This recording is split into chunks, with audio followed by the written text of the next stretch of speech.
Federalists by Helen Raleigh. Speaking truth in communist China always carries tremendous personal risks. The coronavirus outbreak has given Beijing a new tool to suppress truth tellers. Family and friends of Chen Qishi, a Chinese citizen journalist, believe Beijing put Chen into a medical quarantine camp against his will, in other words, to kill him. Against his will, due to his real-time reporting of the coronavirus outbreak in Wuhan, even though he appeared to be healthy. Chen, a former lawyer, was once based in Beijing as a young man with a strong sense of right versus wrong and a belief in independent thinking and honesty. He took up the hobby of shooting videos with political commentary. Chen rose to fame after winning second place in the televised public speaking competition in 2014. Some images showed Chen, who was 28 at the time, looking like a bookish high school student. With dark glasses and a man bun, he quickly gathered close to 750,000 followers on Weibo, a Twitter-like platform in China. Like many Chinese citizens, he tried to stay away from politically sensitive subjects in his videos to stay out of trouble. Everything changed last August after he went to Hong Kong on a tourist visa to witness the protest. He made it clear no one had sent him nor invited him. He went purely out of curiosity because he didn't believe the mainland media's one-sided condemnation of Hong Kong protesters. Chen uploaded several videos of the protests to his Weibo account and told an interviewer from the American Life, an American radio show, that he painstakingly avoided taking sides and never criticized Beijing and never offered any public support of the protesters. He said his goal instead was simply to report objectively what I saw and what I learned in the city. He did say in his videos that the majority of protesters he met were very peaceful, not rioters. Chen's stay in Hong Kong was cut short. In his last Hong Kong recording, he explained that since his videos of the protests were uploaded and shared, he received non-stop phone calls from his Lawyers Association, China's Department of Public Security, and Beijing police. They all pressured him to stop what he was doing and return to mainland immediately.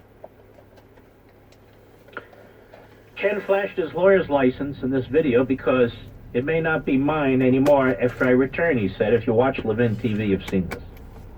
He further explained, I studied for 3 years for this toy, his lawyer license.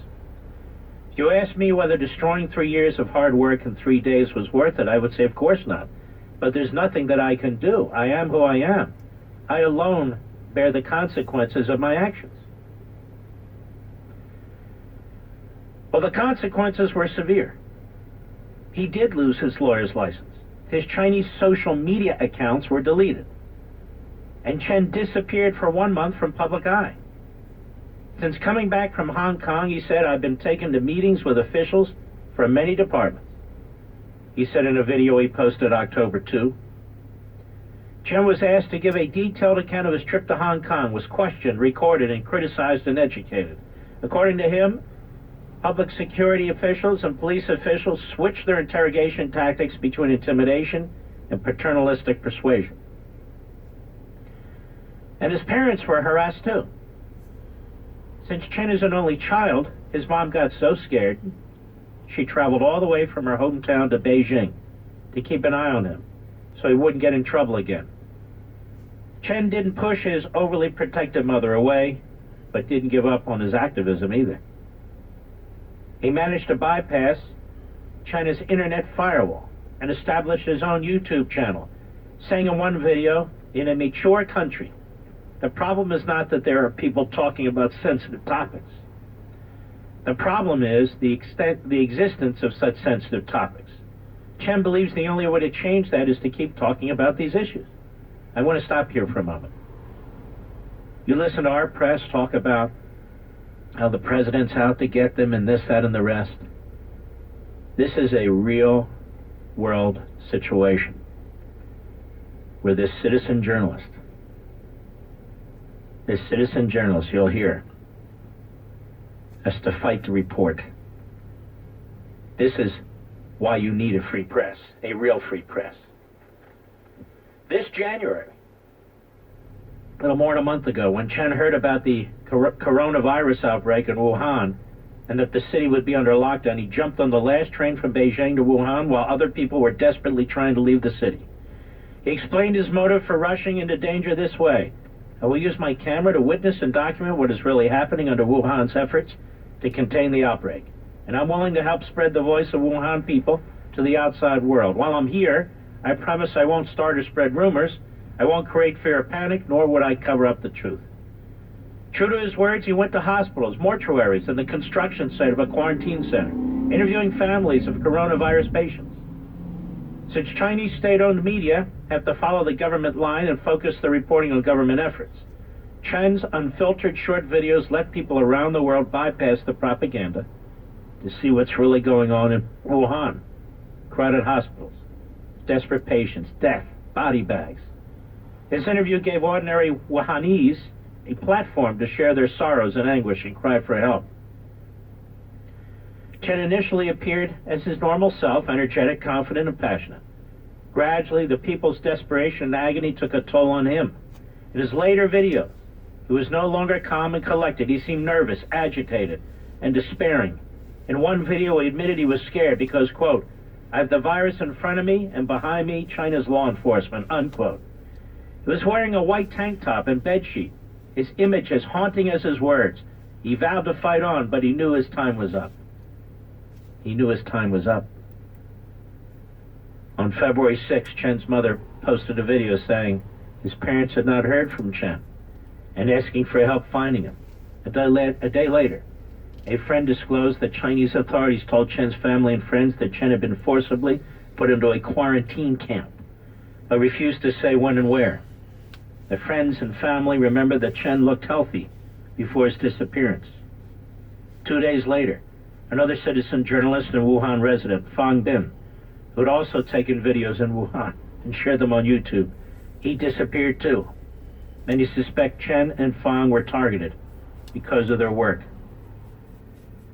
Chen is now on One Free Press Coalition's March 2020 list of the 10 most urgent cases of injustice against journalists. His friend maintains his Twitter account and has started a White House petition calling for China to release Chen and Fang, because based on the Chinese government's notoriety, he says, local officials may claim them as dead from the virus. It's ironic that Chinese people have to appeal to the American government to seek justice for their fellow citizens. The coronavirus has infected more than 95,000 people and killed more than 3,200 people worldwide, mostly in China. China's economy is suffering. China's international reputation is damaged. Now, the number of infected and the death toll around the world are rising too. If the Chinese government truly wants to repair the damage to its economy and reputation and act like a responsible member of the international community, must encourage transparency and protect rather than suppress concerned citizens like Chen and Fang. Chen and Fang are missing. They're missing. Now, I have not seen many stories about Chen and Fang on cable TV, any cable TV news programs. I have not seen the American press associations and committees issue statements condemning what's taken place with Chen and Fang. I've seen nothing on major newspaper editorial pages. Perhaps there's been something, but certainly nothing that's consistent and notorious. Nothing on TV, nothing in the major press. And here we have a truly genocidal regime brutalizing individuals for conducting themselves as real journalists. Nothing from CNN, nothing from MSNBC, nothing from NBC, ABC, or CBS. Some of you might say, well, what about Fox?